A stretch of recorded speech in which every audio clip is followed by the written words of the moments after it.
Bienvenue sur Smart Cities Africa, votre chaîne à l'avant-garde des transformations structurelles novatrices du continent africain.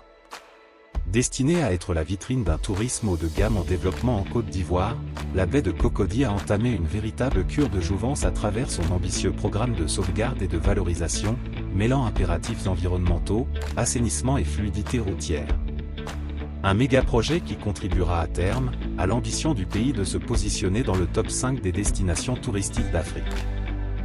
Dans cette série consacrée au projet de ce programme mêlant environnement et tourisme, à paraître en 2 éditions sur Smart Cities Africa, nous ferons le point des 5 chantiers majeurs du programme, et d'une menace inquiétante susceptible de contrarier les ambitions de valorisation et l'attractivité de la baie. N'hésitez donc pas à vous abonner, et à liker la vidéo. Premier chantier en cours d'achèvement, les aménagements du carrefour de l'Indenier. Coût de l'investissement, environ 24 milliards de francs CFA, montant qui sera probablement revu à la hausse. Constituant l'un des points de jonction névralgique de la mégalopole abidjanaise, car reliant 3 communes hyperactives, Plateau Cocody-Adjamé, le carrefour de l'Indenier faisait face à d'importants défis en termes de fluidité routière et de drainage des eaux pluviales. Les travaux réalisés au carrefour de l'Indenier, conçu dans le cadre d'un projet intégré d'infrastructure, avait un double objectif. En premier lieu, régler les problèmes d'inondation des voies routières du carrefour en période pluvieuse, en relevant le niveau des voies qui se trouvaient, auparavant, en dessous du niveau des eaux. En second lieu, apporter une réponse efficace face à la congestion routière insoutenable aux heures de pointe en ce lieu, par la construction d'échangeurs, viaducs, ponts et un ensemble cohérent d'aménagements routiers. Ainsi, ont pu voir le jour, un pont giratoire de 110 mètres de long, de 6,5 mètres de large, enjambant le nouveau chenal de transit des eaux pluviales, et connecté à plusieurs voies permettant de relier les communes du plateau, d'Adjamé et de Cocody. Un deuxième pont, le pont de Fraternité Matin, long de 45 mètres, permettant une liaison directe entre les communes d'Adjamé et du plateau. Un élargissement du pont autoroutier existant pour renforcer la fluidité sur ce 3e axe routier du carrefour, et un viaduc surplombant le carrefour Reboul connectant la voie venant de la caserne des sapeurs-pompiers. Un ensemble de voies bitumées supplémentaires de 4,16 km a été aménagé pour une meilleure intégration des ouvrages réalisés. Ces ouvrages d'art, en plus de régler un problème de mobilité et de fluidité routière, participent plus largement au programme de sauvegarde et de valorisation de la baie de Cocody qui faisait face à un ensablement et une pollution, qui devenait un danger pour la santé des habitants de la ville et menaçait l'équilibre environnemental et biologique de la lagune ébriée. D'un coût de réalisation d'environ 24 milliards de francs CFA, montant qui sera très certainement revu à la hausse du fait des nombreux retards observés, avec une livraison prévue à la fin du premier trimestre 2023, les travaux du carrefour de l'Indenier sont d'une importance capitale pour la baie de Cocody, appelée à jouer un rôle moteur dans la politique de développement touristique de la Côte d'Ivoire. Deuxième chantier en cours d'achèvement, le 5e pont d'Abidjan ou pont de Cocody. Coût de l'ensemble du projet, 105 milliards de francs CFA, montant qui sera probablement revu à la hausse. En continuité architecturale avec la cathédrale Saint-Paul du Plateau, le pont de Cocody fait partie des rares ponts haubanais d'Afrique, et donne un aperçu de la baie de Cocody dans sa finalité. Dans sa conception, le pont de Cocody met en œuvre un pont haubané à un seul pylône de 100 mètres de haut, avec un tablier en acier de 24 mètres de largeur comprenant 2 fois 2 voies routières et une piste cyclable pour piétons. Ouvrage d'art emblématique de la mégalopole ivoirienne, le projet prévoit 2 composantes principales. Un pont haubané de 634 mètres de long et un viaduc de 260 mètres. Des infrastructures adjacentes comprenant 2 échangeurs et leurs bretelles de liaison, des voies d'accès et l'adaptation des voies existantes. L'ensemble de l'ouvrage s'étire sur une longueur cumulée de 1600 mètres de long et assurera le franchissement de la baie en enjambant d'une seule travée de 200 mètres, le chenal à ciel ouvert réalisé pour l'évacuation des eaux venant du bassin du Gourou. Il permettra d'assurer la liaison entre les communes du plateau, de Cocody et de Bingerville, pour un trafic journalier d'au moins 30 000 véhicules, proposant ainsi une alternative crédible au carrefour de l'Indenier, avec un impact significatif sur la fluidité routière dans la baie de Cocody.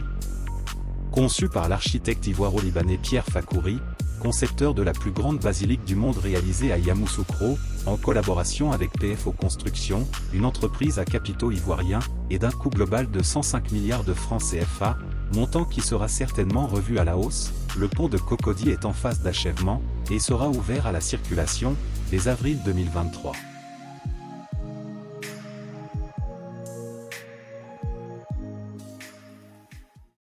Troisième chantier, le chenal à ciel ouvert et les barrages écrêteurs, ou chronique d'un échec annoncé du drainage des eaux du bassin versant du Gourou. Lors de notre enquête pour vous fournir ce contenu, nous avons été émerveillés, tout comme vous l'êtes actuellement, par cette ambition de grandeur dans ses réalisations, qui marque l'intérêt du pays d'être une nation développée, respectueuse de l'environnement et soucieuse du bien-être de ses populations. Mais grande fut notre surprise de voir ceci. Comme vous pouvez l'observer, nous sommes en face de l'un des barrages écrêteurs installés sur le chenal, en amont de la baie de Cocody, pour limiter l'écoulement des déchets ménagers solides, provenant du bassin versant du Gourou dans la baie. Ce chenal bâti à ciel ouvert, pour faciliter le transit des eaux de pluie vers la baie de Cocody, laisse voir un spectacle honteux, reflet de l'incivisme des populations riveraines du bassin versant du Gourou, et de l'incapacité des intervenants étatiques concernés à proposer une solution plus efficace du traitement en amont des déchets solides et eaux usées ménagers. De plus, la solution d'un chenal à ciel ouvert, qui affecte le paysage urbain par des odeurs nauséabondes et un mauvais effet visuel, et encourage l'incivisme des populations, ne paraît pas la meilleure. Car elle générera plus tard, d'autres problématiques liées au confort et à l'épanouissement de la baie, appelée à recevoir des restaurants, espaces de loisirs et activités nautiques d'une certaine classe. Smart Cities Africa tire donc la sonnette d'alarme et attire l'attention des décideurs publics sur la nécessité pressante de proposer des solutions plus larges et plus efficaces afin de protéger la baie et les investissements structurants de plusieurs centaines de milliards qui s'y réalisent. Demande aux bailleurs de fonds tels que la BAD, qui sont impliqués dans le projet d'aménagement et de gestion intégrée du bassin versant du Gourou, un meilleur suivi-évaluation de ces projets censés apporter des solutions durables aux problèmes de drainage et d'assainissement en amont du carrefour de l'Indenier. Nous tenons également à interpeller les populations sur leur obligation de respecter et protéger le bien public, pour lequel elles sont premières bénéficiaires, et sur la nécessité d'une prise de conscience devant des agissements aussi graves, qui selon la législation, constituent des délits passibles de poursuites judiciaires. Nous arrivons au terme de notre production du jour, heureux de l'avoir réalisée pour vous. C'est certain, la Côte d'Ivoire amorce une phase de transformation structurelle de son économie, avec un développement de plus en plus visible sur l'ensemble de son territoire. Avec le projet de la baie de Cocody, l'enjeu est d'abord environnemental.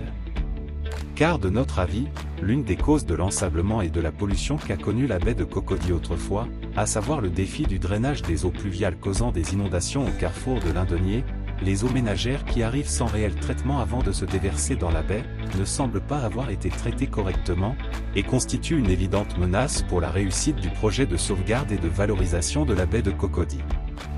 C'est le lieu pour Smart Cities Africa d'en appeler également à la responsabilité collective des populations, ainsi qu'à une prise de conscience citoyenne, sur la nécessité d'adopter des gestes éco-citoyens, afin de préserver l'environnement, et de soutenir les efforts de l'État dans sa lutte pour un cadre de vie sain et agréable.